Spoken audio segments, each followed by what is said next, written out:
My name is Thandi Mavata, known as Thandi. I'm a mom to 3 beautiful children, and I am an event curator. I'm known for Doek Fleek lifestyle, which is a women-only, strictly women-only event. My relationship with Computicket started 2016. I know we are on our 7th year with Doek Fleek, having been working with Computicket.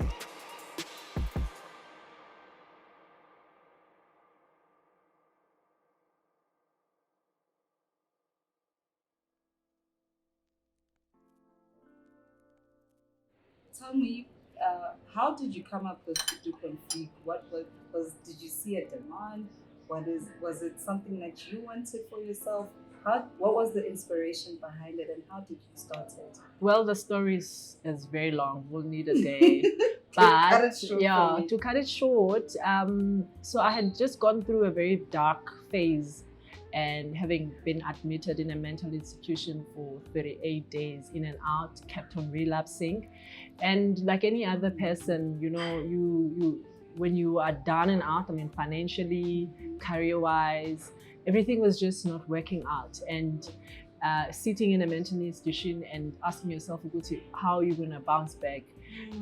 There were a couple of projects that I had started before, and I had not, or rather didn't want to continue with them because how I was feeling that time. But then I had to ask myself a question, okay, if I'm going to give up on some of these projects, what am I also teaching another woman out there?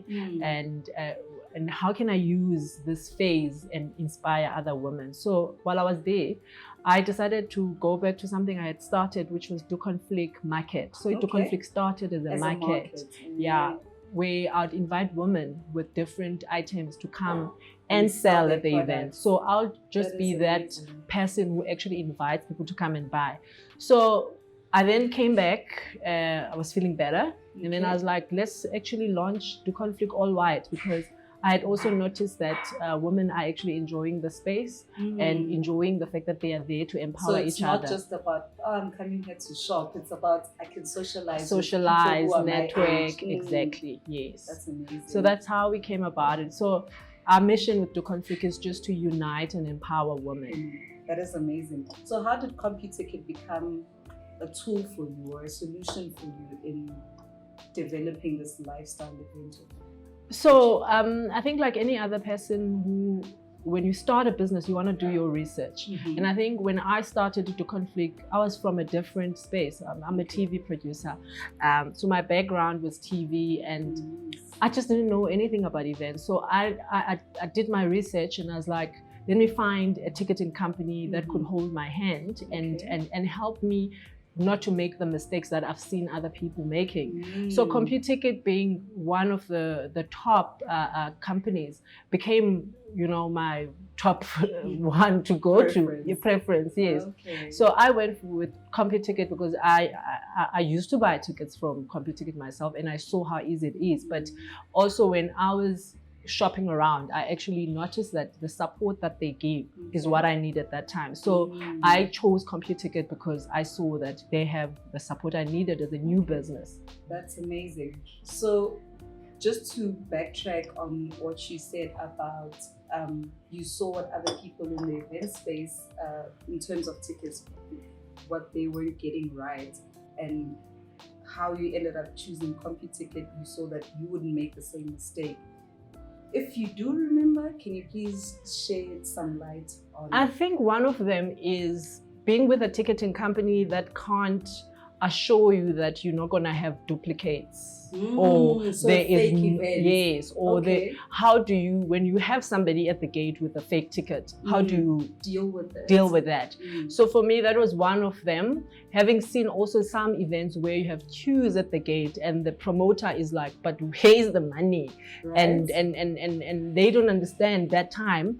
And unfortunately, the show is going on, and they're like, people are wanting to come in, and they're saying they're holding the ticket, and now the promoter is standing there. I have no money, but there's so many exactly people. So what I'm picking up from this is that you needed someone you could trust with your money as well. Yes, I needed somebody who I can call even on the day of the event to say, this is what I'm faced with. How do we confirm that these tickets are correct? And what do I look for in the ticket to actually check if this is correct or not correct? But some of the companies couldn't give me that. But I just felt the support, the background support, you call it background, but yeah, there was just this support where you can pick up the phone and ask the question and get help. So that's amazing.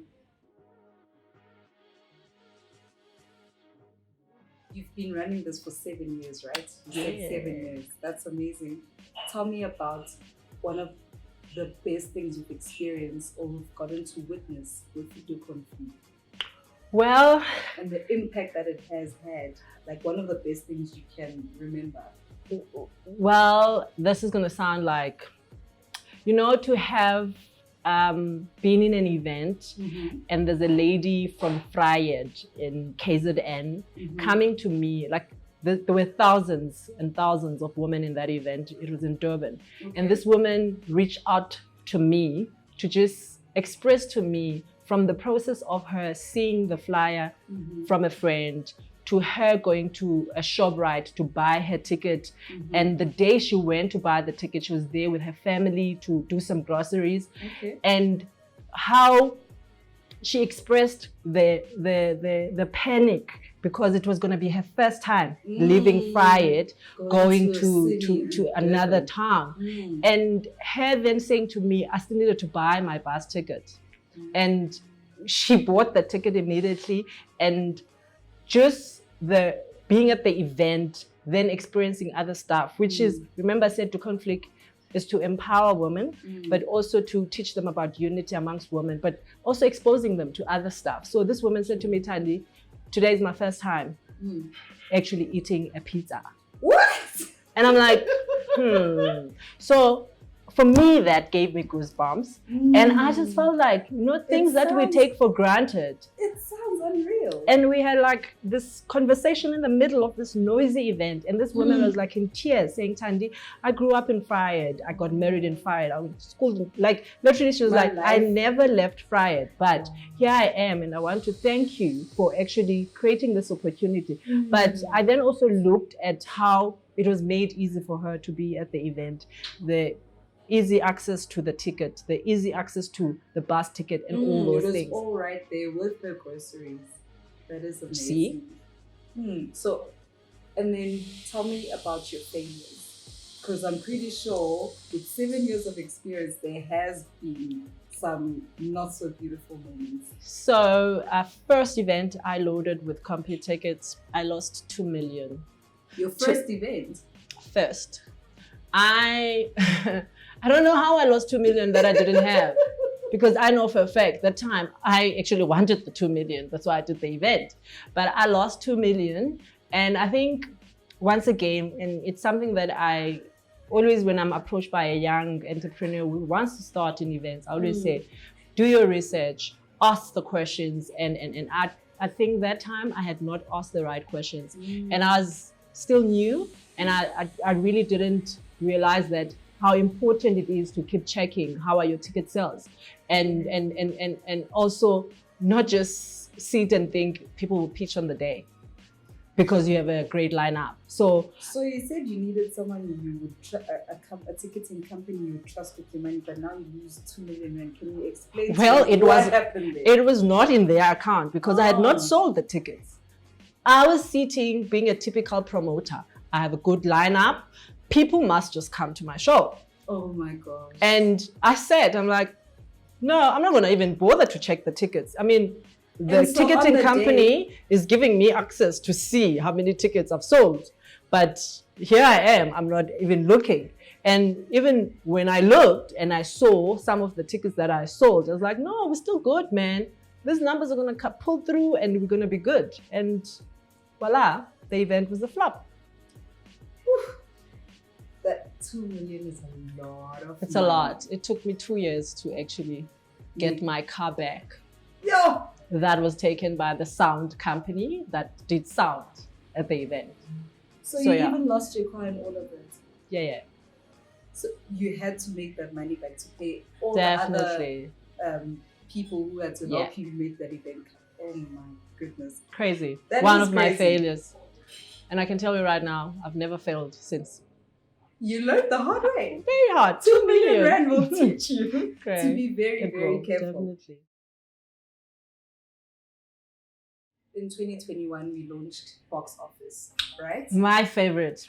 Is it? Having to bypass everyone at Computicket, my favorite. I'm like, why is it your favorite? Because at first, Computicket was giving you a service where we'll do everything for you. We'll load the event for you. We'll load this for you. We'll sell your tickets. It is nice. And now they're saying, do it yourself. No, it was nice, but it's nicer now. I can do as I please. I can load my own events. I can put the tickets. No one is going to question me. Why am I choosing that venue or why the address is short of one number? I am just loading my event, and if that address is missing one number, well, people will find the place because they know it. But before, Computicket will be like, no, we want GPS coordinates and. But well, so loading with someone at Computicket, was it more complex than using? Honestly, it wasn't. It wasn't. But to then be introduced to the box office, I then realized, this is what I this is what I needed. In the middle of the night, I don't have to wait for some Jane or whoever on the other side. I can load my own event. And you must understand, we entrepreneurs, we're very creative. Sometimes an idea comes midnight and boom, I'm like, okay. You want to make and my friend owns the place and I'm, God, let's load the event. So it allows you to be as flexible as you Definitely. And believe me, best thing ever. So you wouldn't switch back to no. I'd rather do the work. Thank you. Rather do the work. Tell me what excites you about the event space in South Africa, because some people say, okay, I have an idea for an event, but I don't know much about it. Tell me your experience with it. I think for me, what excites me most are the people who attend our events. Okay. I'm going to be honest with you. I'm fairly disappointed at my fellow colleagues in the eventing space. Why? We've stopped wanting to be creative. I'm saying we, because I'm probably part of it also. I feel we're not thinking out of the box. We see Mark doing an event and it's working. It's pizza this or braai that, and we all want to go in and do that. And I'm not gonna lie, I've experienced it with Doek and Fleek, and I'm like, why are we letting our consumers consume the same content when there's so much? Why are we not being creative and coming up with new ideas? Because new ideas are also going to be creating more work. We're sitting with consumers now saying, no, I'm not going to go. It's the same thing as the other one. I mean, how many all whites can you really attend a year? That's so true. This one comes with an all white with a touch of pink. The other one is coming with an all white with a touch of red. Like, but it's the same experience. Exactly. And it's the same. Color. You see, again, you go into the event and you realize it's the same thing. It's the same music, it's the same DJs, it's the same artists that are booked. So personally, I'm saying highlight is how our consumers are excited to consume our content when we are being creative. But unfortunately, and it's something that I probably want to challenge our fellow colleagues. Let's be creative. Let's come up with new content. Let's give people new content. I think our people, they do want to spend on events, but they just want us to give them something different. Absolutely. I mean, I have people who say, Thandi, this is my 8th Doek and Fleek. Here are my pictures I've been attending. But what am I giving this person that is different from the last experience? It's going to be very important, or else we're going to lose people to something else. People are going to start attending other stuff other than events because it's just the same people. We book the same artists. Okay, tell me what a difference you are making. How different is Doek and Fleek, and what are you doing to bring a fresh perspective or a fresh experience, a different experience? How are you innovating? I think what we do at Doek Fleek, we almost like group our year in different themes. And when we do these different themes or tours, we call them tours actually. Okay. And when we group them, we try by all means to always have something different in every tour. If I'm going to go to Doek Fleek and it's Thandi opening the event, Thandi motivating you, Thandi praying for you, because that's another thing that is big at Doek Fleek. Women, some of them, they just come in with the, my name is Nomthandazo, remember? So when I pray for you, I really pray for you. So some, they really come in for the prayer. I mean, I still walk into some of the events at 7 p.m. They still say, Thandi, can you please pray? But there's also that. But also there's women who attend the event because of, they had been following me because of my history with depression, which is something that we know that affects a lot of women in the country. But you can't now every event is the same thing. You need to give them something, you know, cherry on top, or just a little bit of, so like, they wonder the next one. Exactly. So that's what we do with Doek Fleek. We try and find different things. Like, we try and just think out of the box and find those different, I mean, there's quite a lot on our list that we busy with right now, and we want to introduce to the ladies. So to answer your question, we try and find things. We also ask our people, what would they like to see? Which artists would they like to see?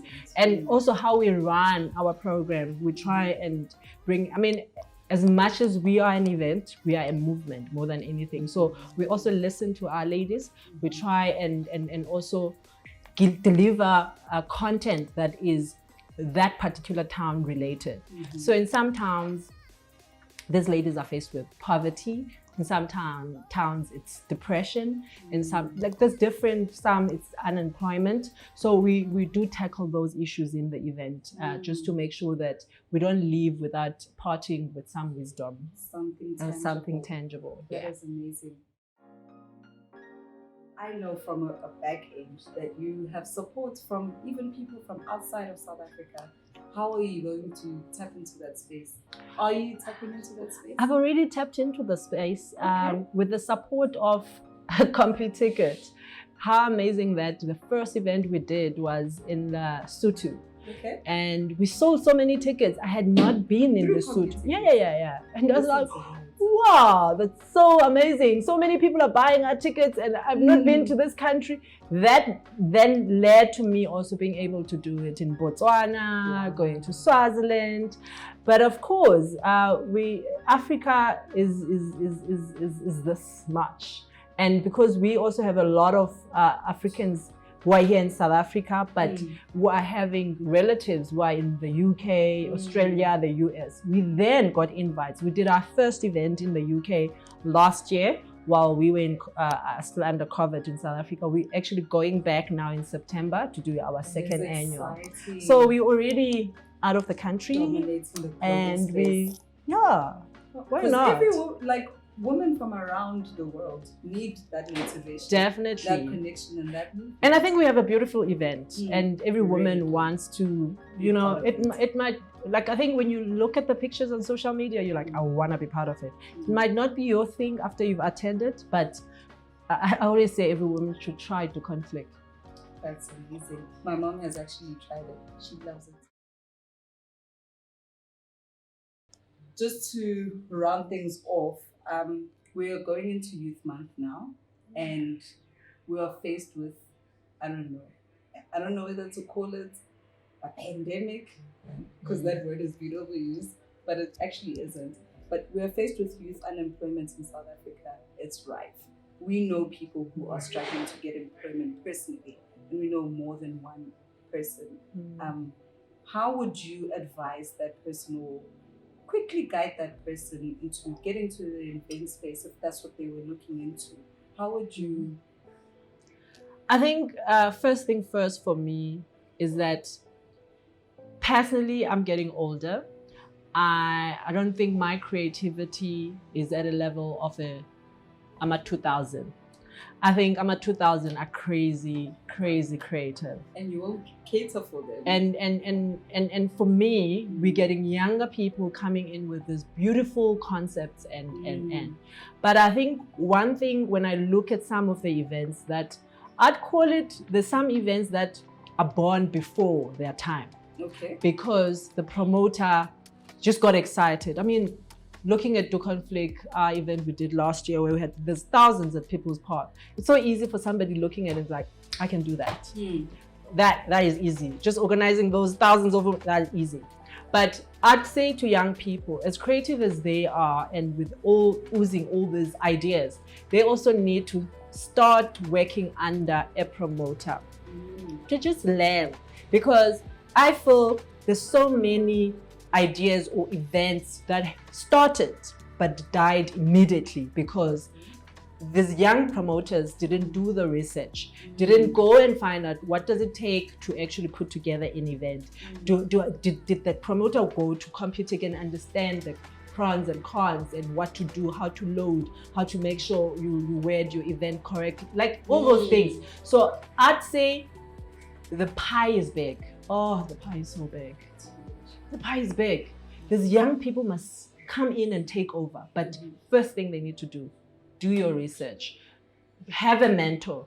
Find a Thandi next to you and let the Thandi tell you exactly what to look out for before, because I've seen beautiful concepts that are no more there because they were tried, person failed, and they're like, I'm not doing it again. Because when events ban you, like I lost 2 million, remember?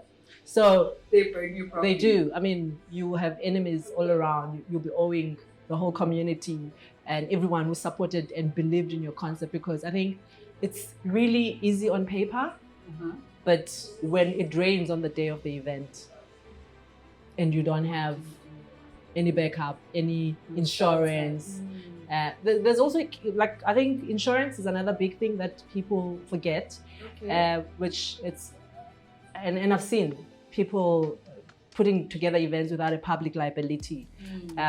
Those are some of the stuff that these young people need to learn. So I'd say the pie is big, young people. Go out there, let's do events.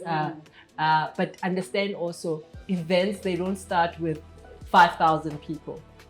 Do that event at your friend's club or your neighboring club. Have 200 people. You start there, you learn from there, you pick up your mistakes from there, then you grow your brand. And to wrap that part also, it's important for them to not just want to do it for the money. Build the brand first. I think Doek and Fleek has survived 7 years because we were more focusing on the brand more than the money for the longest time. We only started making the money later because our focus was building this brand. People must know there's this brand Doek and Fleek. This is what it stands for. And you know, guys, I mean, some events, they only survived 2 years while they were big. But to survive and you're still around, I mean, we're chasing a decade. And I know we're going to go on and go on. But then in this economic climate, it's difficult to say, I'm not yet making money, but let me build this thing. What kind of drive, or what needs to drive you? Do you need to have something motivating you? Or can you just say, it's just an idea I wanted to explore? I think have a reason, man. Like I had a reason. I wanted to empower women. So maybe a reason you want people to dance and dance until early hours of the morning. Maybe you're that event that just wants people to party 6 to 6. Please go ahead, but stick to that. And I feel what happens with a lot of other promoters is a new thing comes. You want to, you know, like you keep changing. It's like sometimes stick to what you are building and just and stop seeing other people as competition. I mean, there's so many people who are doing what I do. They know my competition. They are actually bettering my product, and I'm winning more with them having came on board. It's like you're building an entire space, exactly, uplifting each other. That is amazing. Thank you so much for your time. Thank you so much.